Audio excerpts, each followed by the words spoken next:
So hello everyone. Last class में हम लोगों ने डिस्कस कर लिया था कि एसिड बेस का और सॉल्ट का इंट्रोडक्शन कर लिया था, ठीक है। और आज से हम लोग डिस्कस करेंगे जो क्लास 10th में एक्चुअली आरएनएस के अकॉर्डिंग आपका एसिड बेस और सॉल्ट को क्लासिफाई किया गया है। आरएनएस एक साइंटिस्ट थे, उन्हीं के अकॉर्डिंग एसिड और बेस और सॉल्ट का डेफिनेशन दिया गया है। बाद में ब्राउनस्टेड लॉरी आते हैं और लुइस आते हैं। लुइस का थ्योरी आज के टाइम पे एक्सपेक्ट यानी कि सबसे ज़्यादा एक्सेप्ट किया गया है, ठीक है। आप 11 में वही थ्योरी पढ़ोगे तो लोन पेयर का थोड़ा सा कॉन्सेप्ट है, तभी उसको पढ़ पाओगे। मैं इसमें थोड़ा बहुत डिस्कस करूंगा इन सब चीज़ों के बारे में, लेकिन आगे चल के हम लोग वही कवर करेंगे, ठीक है। तो इस सॉल्ट एसिड बेस सॉल्ट का सेकंड पार्ट है, इसको आप जल्दी से आप देख सकते हो, ये रिकॉर्ड होकर जल्दी से पब्लिश हो जाएगा, राइट। आते हैं, स्टार्ट करते हैं। बाकी अनअकैडमी प्लस पे स्पेशल पे देखो, प्लस पे मेरा एक कोर्स स्टार्ट हो रहा है क्लास 9th का, मैटर इज आवर सराउंडिंग, ठीक है। तो काफ़ी इंपॉर्टेंट चैप्टर है भैया वो। अगर तुम्हें करना है तो जाके अनअकैडमी पे जाके उसको इनरोल कर सकते हो। मैं इसका लिंक डिस्क्रिप्शन में दे देता हूँ, ठीक है। अगर आपको वो कोर्स करना है तो matter is surrounding is pure, ठीक है। तो एक वो है और मैटर इज सराउंडिंग, वो भी हम लोग कवर करने वाले होंगे। दोनों चैप्टर को मिक्स करके मैं करवाने वाला हूँ। सेकेंड चीज़ ये है कि अगर आप फ्री क्लासेस करना चाहते हो अनअकैडमी में तो डेली 12 PM पे मैं पढ़ाता हूँ। 12 PM पे डेली क्लासेस कर सकते हो, 12 PM पे एंड ऑल्सो 6 PM पे डेली मेरी फ्री क्लासेस रहती है, ठीक है। स्पेशल क्लासेस रहती है बेटा। तो यहाँ पे आके आप कुछ भी पूछ सकते हो, जिसका मैंने लिंक आपको डिस्क्रिप्शन में दे रखा है कि आप उस अपकमिंग क्लासेस में आके पूछ सकते हो चीज़ों को, ठीक है। आते हैं, डिस्कस करते हैं हम लोग चैप्टर पे कि हम लोग कर क्या रहे थे, उन्हीं चीज़ों को डिस्कस करते हैं, ठीक है। तो यार बेसिकली भाई ये हुआ ना कि देखो, अगर हम लोग एसिड को, बेस को और सॉल्ट को डिफाइन करेंगे तो देखो प्रॉपर्टीज, अगर हम लोग टेस्ट की बात कर रहे थे तो टेस्ट होना या सॉफ्ट इन टच होना, किसी का टच करके किसी का टेस्ट करके, ये बेटा ये प्रॉपर्टी है, ये डिफिनीशन नहीं है। इसको डिफिनीशन नहीं बोल सकती, ये जस्ट एक प्रॉपर्टी है। तो डिफिनीशन सर कैसे निकालेंगे बेटा? डिफिनीशन ऐसे होता है ना कि वो कोई और चीज़ ना हो, उसी पे वो चीज़ फिक्स हो, तो वो होता है डिफिनीशन।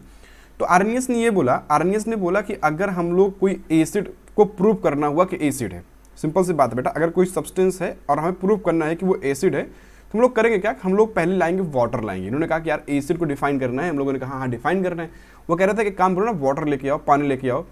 बोला पानी क्या करो? कह रहे काम लेके तुम लेके आओ, बस पूछो नहीं बस। तो उन्होंने क्या बेटा, पानी लेके आए वो लोग, ठीक है। एक डिब्बा, मतलब एक बेसिकली हम लोग वेसल बोलेंगे, तो केमिस्ट्री वेसल बोलेंगे सर, डिब्बा ही बोलेंगे, ठीक है। फिर हम लोगों ने क्या वेसल लेके आए और वेसल में डाल दिया हम लोगों ने क्या, पानी डाल दिया। यानी पानी लेके आए भाई साहब, यहाँ पे ये हो गया वाइट वाला पानी। पानी वाइट होता है क्या? पता नहीं यार, कलर लेस होते हैं हम लोग, ठीक है। ये हो गया। तो क्या किया हमने, ये वाटर लिया, वाटर में क्या किया हम लोगों ने, डिजोल्व कर लिया एसिड को। मैं आपको डिजोल्व करवाता हूँ। तो जैसे ही एसिड को डिजोल्व किया, इन्होंने बोला कि जो भी एसिड होगा वो H+ आयन देगा। वो क्या देगा? H+ आयन देगा, यानी H+ में टूट जाएगा बेसिकली। एग्जांपल में लेता हूँ, सपोज करो कि मैंने ले लिया HCl ले लिया। तो HCl तो ऐसे ही था, गैस के फॉर्म में था। हमने क्या किया बेटा, उसको वाटर में मिला दिया। तो जैसे ही वाटर में मिलाया, HCl बेटा जो आयोनाइज्ड हो गया in the form of H+ and Cl-। बेटा ऐसे आयोनाइज्ड हो गया, एक्वा सोल्यूशन में आयोनाइज्ड हो गया होगा। तो हुआ क्या कि जो H+ था इसको लोग बोलते हैं हाइड्रोजन आयन। क्या बोलेंगे? हाइड्रोजन आयन, जिसपे पॉजिटिव चार्ज है, हाइड्रोजन आयन। बेटा ये क्या है आपका? क्लोराइड आयन बोलते हैं। Cl पे माइनस आयन क्या बोलेंगे? क्लोराइड आयन बोलेंगे। एक नेगेटिव है, क्लोराइड आयन हो गया। तो फर्दर जो आपका H+ होगा ना, H+ जाके इस वाटर के साथ कंबाइन कर लेगा। H+ जो होगा वो H2O के साथ कंबाइन कर लेता है और बनाएगा बेटा क्या, ये बनाएगा H3O+ बनाएगा। इसको हम लोग बोलते हैं हाइड्रोनियम आयन। आज के टाइम बोलते हैं, क्या बोलते हैं? हाइड्रोनियम आयन बोलते हैं, हाइड्रोनियम आयन बोलते हैं। ये काफ़ी इंपॉर्टेंट है, काफ़ी इंपॉर्टेंट है। तो बेसिकली हुआ क्या कि acid are defined as compound which contain 1 और मोर हाइड्रोजन। बेटा ये ज़्यादा भी हो सकता है, 1 2 3 4 5 कुछ भी हो सकता है। Atoms and when dissolve in water, water में डिजोल्व करना बहुत जरूरी है। यानी अगर कोई एसिड वाटर में डिजोल्व नहीं कर रहा, उसको हम लोग प्रूफ ही नहीं कर पाएंगे अकॉर्डिंग टू आरएनएस। तो यहाँ आरएनएस फंसने वाले हैं अभी। भैया अगर कोई ऐसा सब्सटेंस है जो एसिड वाटर में डिजोल्व ही नहीं होगा तो कैसे प्रूव करोगे यार, ठीक है। तो ये चीज़ फंसने वाले हैं। तो डिजोल्व इन वाटर, ये स्टेटमेंट बेटा फंसने वाले होंगे। प्रोड्यूस हाइड्रोनियम आयन, बेटा देखो देता तो H+ है। Acid donate H+, not H3O+, it donates H+। But when H+ react with water to form hydronium ion and this is called as, कि वो बोल रहा है कि प्रोड्यूस हाइड्रोनियम आयन, बनेगा बेटा, बनेगा हाइड्रोनियम आयन बट प्रोड्यूस करता है H+। थोड़ा स्टेटमेंट समझना होगा आपका। And the only positively charge ion, क्योंकि पूरे सोल्यूशन बेटा अब क्या होगा आपका H3O+ होगा और बेटा क्या होगा आपका क्लोराइड आयन होगा। तो यहाँ पे ये ही सिर्फ एक पॉजिटिवली चार्ज आयन होगा बेटा, क्योंकि ये तो कंबाइन कर लिया ना H+ और ये एक नेगेटिव आयन है, राइट। ये होता है इनका definition according to Arrhenius for acid. Simple सी बात है। मैं आपको एग्जांपल दिखा रहा हूं यहाँ पे, ये हुआ एसिड, ठीक है, ये हुआ एसिड। हम लोग बेटा जब भी डिसॉल्व किया वाटर के अंदर, it breaks into H plus and Cl minus, ठीक है, H प्लस में और Cl माइनस बेटा टूट गया। बेसिकली एक्वस फॉर्म में होते हैं, ठीक है, एक्वस फॉर्म में, एक्वस बेटा ये था, एक्वस में ये थे, दोनों ब्रेक हो गए। It combined with H2O to form H3O plus, that is called as hydronium ion, ठीक है, H3O प्लस बनाएंगे and this is called as hydronium ion. क्या बनाएंगे? हाइड्रोनियम आयन, हाइड्रोनियम आयन बोलते हैं। ये काफी इंपॉर्टेंट है, H3O प्लस बेटा इसमें कोऑर्डिनेट बॉन्ड बनता है। आगे आप डिस्कस करोगे इस चीज को बॉन्डिंग वगैरह में, आप जब 11th में जाओगे तब, राइट। चलें आगे, ये हो गया। तो कुछ एग्जांपल देख लेते हैं भाई, सिंपल सा बात है कि हाइड्रोजन, अच्छा हाँ, एक चीज ये है भाई कि देखो अकॉर्डिंग टू आरएनएस कि वाटर में डिसॉल्व करने के बाद हाइड्रोजन दे रहा होगा, तो भैया सब में हाइड्रोजन कंपलसरी होगा। अगर मैं बात करता हूँ H2SO4 का, तो इसमें हाइड्रोजन कंपलसरी है, होना तो कंपलसरी होगा ना। दो का चीज़ें कंपलसरी है, होना भी चाहिए और सारे टूट भी रहे होंगे, डिसॉल्व भी करना चाहिए ना। अगर डिसॉल्व ही नहीं करेगा तो आप प्रूव कैसे करोगे? HNO3 हो गया, HNO3 हो गया, HCl हो गया, हमने डिस्कस किया अभी। आपका एसिटिक एसिड हो गया, CH3COOH हो गया, ठीक है, ये हो गया। एंड आपका फॉर्मिक एसिड हो गया, फॉर्मिक आप लोग जानते होंगे, आगे चल के पढ़ने इस चीज़ के बारे में। एंड बहुत सारे एसिड हो गए आपके, ठीक है, H2CO3 हो गया, कार्बोनिक एसिड हो गया, ठीक है, हाँ, आपका सल्फ्यूरस एसिड हो गया बेटा। These are compound in which hydrogens are common, ठीक है, क्या है? कॉमन है हाइड्रोजन, यहाँ से बेटा यहाँ तक हाइड्रोजन क्या होंगे? कॉमन होंगे। And they dissociate when dissolving into water. Simple सी बात है, राइट। ये हुआ कॉन्सेप्ट हुआ।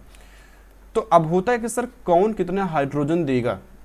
बेटा जितने हाइड्रोजन आपको दिख रहे होंगे, कोई जरूरी एक सारे हाइड्रोजन निकल ही जाएं, depend upon structure and bonding and electronegativity, जब आप पढ़ोगे क्लास 11 में। बस अभी लोग मान के चलते हैं कि H2SO4 अपना 2H प्लस देता है, 2H प्लस बेटा देगा। When 2H plus combined with water to form H3O plus, अब यहाँ पर बेटा बैलेंस करोगे, SO4 हो गया माइनस। सेम बेटा चीज था CH3COOH में, एसिटिक एसिड बोलते हैं इसको। एसिटिक एसिड के पास 4 हाइड्रोजन है, देखो 3 इधर है 4 इधर है, ठीक है, 4 हो गया, बट ये देता H एक ही है बिकॉज ऑफ बॉन्डिंग। तो ये बेटा कंबाइन करेगा H3O plus and CH3COOH minus, acetate ion बोलते हैं इसको, लिख लेना बेटा, इसको लोग बोलते हैं एसिटेट आयन बोलते हैं। ये आपका सल्फेट आयन है, मैं कलर चेंज कर लेता हूँ शायद तब आपको दिखेगा अच्छे से। बेटा ये सल्फेट आयन है, ठीक है, सल्फेट, जिसपे एक्चुअली ये 2 माइनस होगा। एंड बेटा ये आपका नाइट्रेट आयन है, ठीक है, ये आपका नाइट्रेट आयन है, नाइट्रेट आयन है। तो कुछ ऐसे होता है, उन्होंने एसिड के लिए डिफाइन किया था। लिमिटेशन क्या होगी उससे पहले मैं डिस्कस करना पड़ेगा बेस के बारे में, ठीक है। तो बेटा बेस के बारे में इन्होंने सिंपल सा स्टेटमेंट क्या दिया, मैं यही भी डिस्कस करूंगा। एसिड तो हो ही गया था, बेस के बारे में डिस्कस करना पड़ेगा, तब चलते इनके लिमिटेशन पे। बेटा देखो बेस के लिए इन्होंने बोला क्या, सेम चीजें जो एसिड के लिए बेटा स्टेटमेंट दिया था, वही कुछ स्टेटमेंट इन्होंने बेस के लिए दिया हुआ है, ठीक है, सेम कुछ स्टेटमेंट इन्होंने बेस के लिए दिया हुआ है। इन्होंने बोला क्या, देखो इन्होंने बेस के बाद एक नया नाम और लिया हुआ है, इन्होंने एल्कली भी एक नाम लिया हुआ, वो भी ठीक ठाक कॉन्सेप्ट था। इन्होंने बोला कि बेसिस आर दोज, ठीक है, आप लोग लिख लेना अच्छे से, मैं इसको लिखा रहा हूँ कि इसका स्लाइड ऐड नहीं था, तो लिख लेना बेटा कि bases are those, bases are those on dissolving into water, on dissolving into water, यानी वाटर में डिसॉल्व करने के बाद they gives OH minus ion. Same concept बेटा है, कोई अलग कॉन्सेप्ट नहीं है, बट वो कुछ और दे रहा है।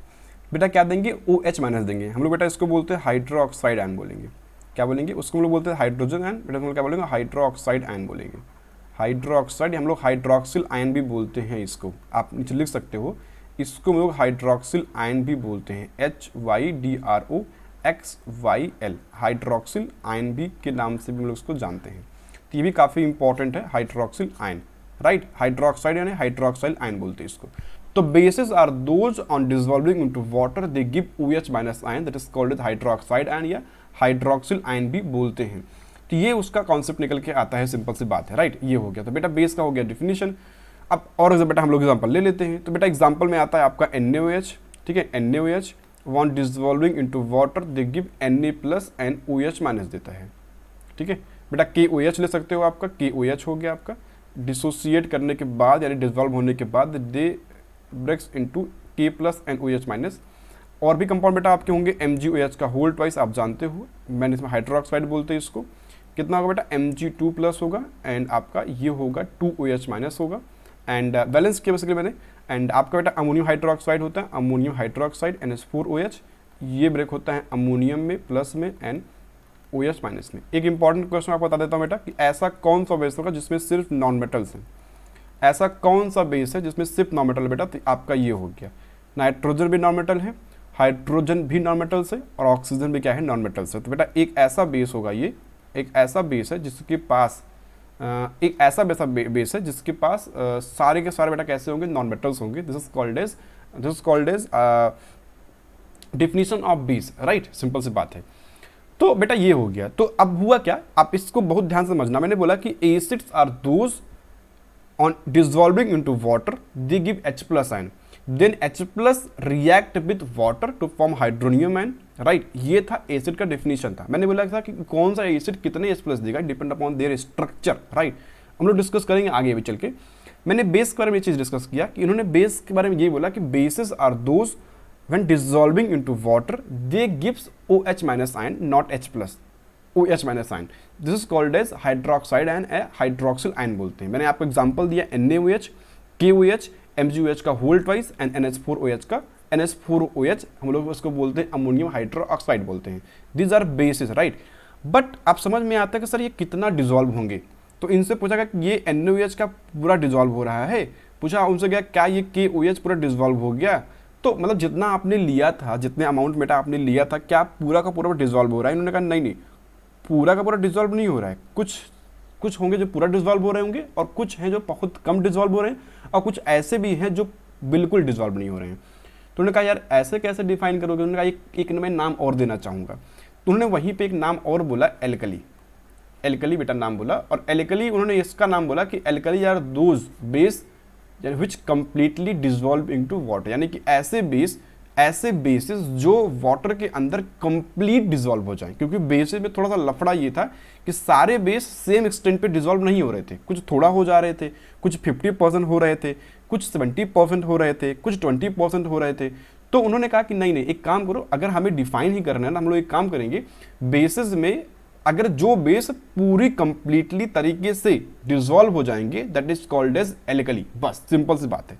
यहीं पे एक नई डिफिनेशन निकल के आने वाली होगी, यहीं पे एक नया डिफिनेशन आएगा कि एल्कली का, कि एल्कली क्या होते हैं सर, ठीक है। एल्कली का बेटा डेफिनेशन काफ़ी इंपॉर्टेंट है, आपके यहाँ पूछा जाता है। तो वही बेसिस जो बेटा कंप्लीटली डिसॉल्व हो जाए, आप लिखोगे कि बेसिस विच कंप्लीटली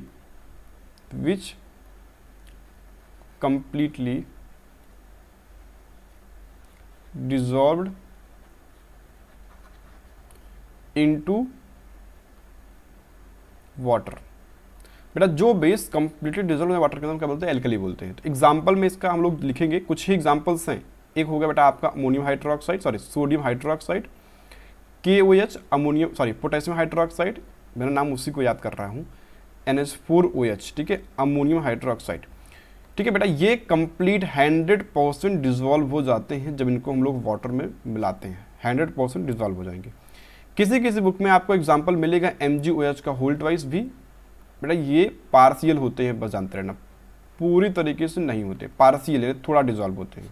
तो ये भी किसी बेटा एग्जाम्पल में इसको लिया गया है एल्कली में, बट आप घबराना नहीं, जानते रहना कि ये चीज़ें नहीं होने वाली होंगी।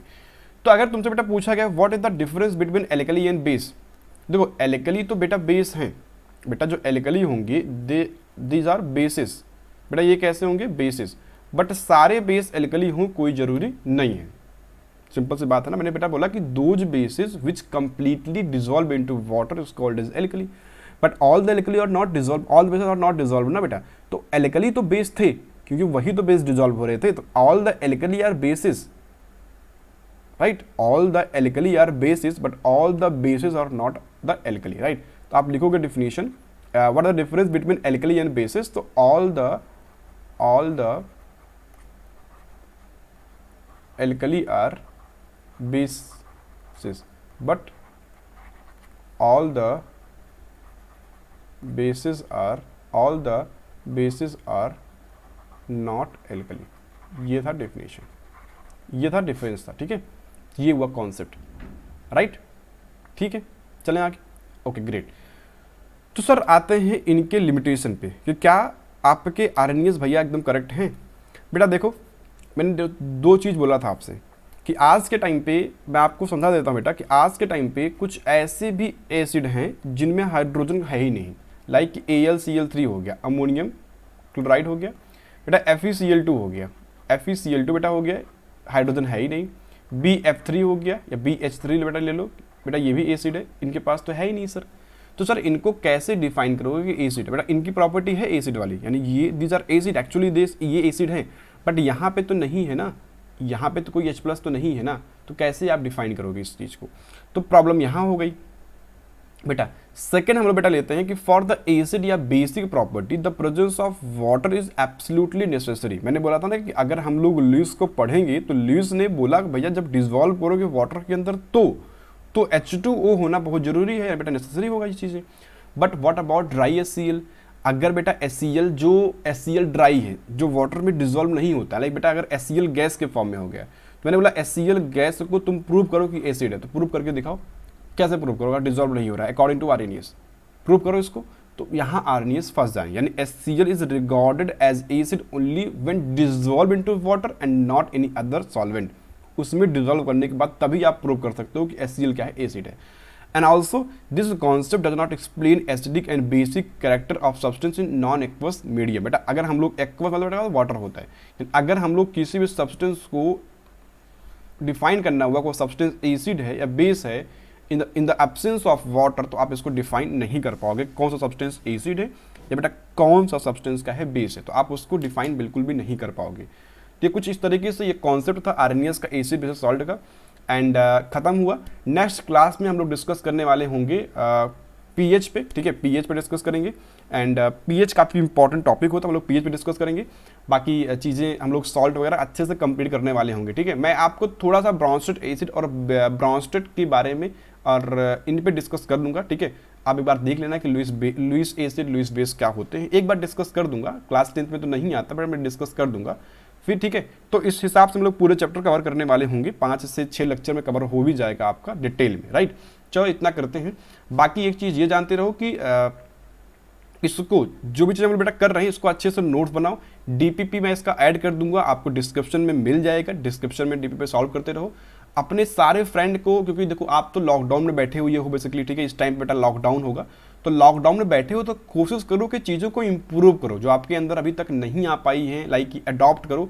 और 11th की चीज़ों को, मतलब आप 10th में तो पढ़ रहे हो लेकिन 11th की चीज़ों को पढ़ना स्टार्ट करो। उससे बेनिफिट ये है कि जब तुम 11th में जाओगे तो आपके अंदर एक कॉन्फिडेंस डेवलप रहेगा कि हाँ यार मैंने इसको पढ़ा था 10th में, तो ये आपके अंदर काफ़ी बड़ी बेनिफिट होने वाला, ठीक है। तो मैं हमेशा बोलता हूँ कि जब भी पढ़ो तो बड़ी चीज़ें पढ़ो, छोटी चीज़ें आपको ना लिमिट बना देती है, आपके अंदर एक बनाएगा यार मेथ्स के आगे तो आता ही नहीं है। बड़ी चीज़ें आपको हमेशा बड़ा बना के रखती हैं, आपकी सोच आपकी स्किल बढ़ा के रखती है, ठीक है। तो इतना कवर करते हैं। बाकी जो बच्चे यहाँ पे नए होंगे प्लीज़ सब्सक्राइब राइट नाउ, मतलब सब्सक्राइब कर लो यार। इससे बेनिफिट ये है कि मैं अगर पढ़ाता रहूँगा तो आपके पास एक नोटिफिकेशन जाएगा सर पढ़ा रहे हैं, तो जाके आप आ जाओगे जल्दी। एंड बाकी इनरोल वगैरह कर लो, जो डिस्क्रिप्शन मैंने कोर्स दिया इसको इनरोल कर लो। बाकी अगर आप अनअकैडमी पे क्लासेस करना चाहते होंगे तो वो भी मैंने लिंक दिया हुआ है, प्रोफाइल को ओपन करो, फॉलो करो, देन मेरे कोर्स को जाके इनरोल करो। फ्री क्लासेस भी हैं, फ्री क्लासेस को वॉच करो। अगर आपको प्लस लेने का मन करेगा तो आप प्लस जाके ले सकते हो, प्लस पे आपका बेनिफिट बहुत है। आप वहाँ पे लाइव क्लासेस एक फिक्स रेगुलरिटी मेंटेन करते हो, क्लास 10th का कंप्लीट सिलेबस चलता है, क्वेश्चन प्रीवियस ईयर क्वेश्चन जो पूछे गए हैं, एक्सपेक्टेड क्वेश्चन जो कि पूछे जाएंगे, तो वो सारी चीज़ें, आपका टेस्ट एक रेगुलर टेस्ट होगा, आपके बैचेज होंगी, तो वो सारी चीज़ें आपको कहीं ना कहीं एक अच्छे लेवल पर लेके जाती हैं, राइट। तो इतना कवर करते हैं, मिलते हैं हम लोग नेक्स्ट क्लास में और इसके आगे डिस्कस करेंगे, ठीक है। चले done, bye bye and take care. बेटा इसको शेयर जरूर करना, वो बहुत जरूरी है, ठीक है। Bye bye.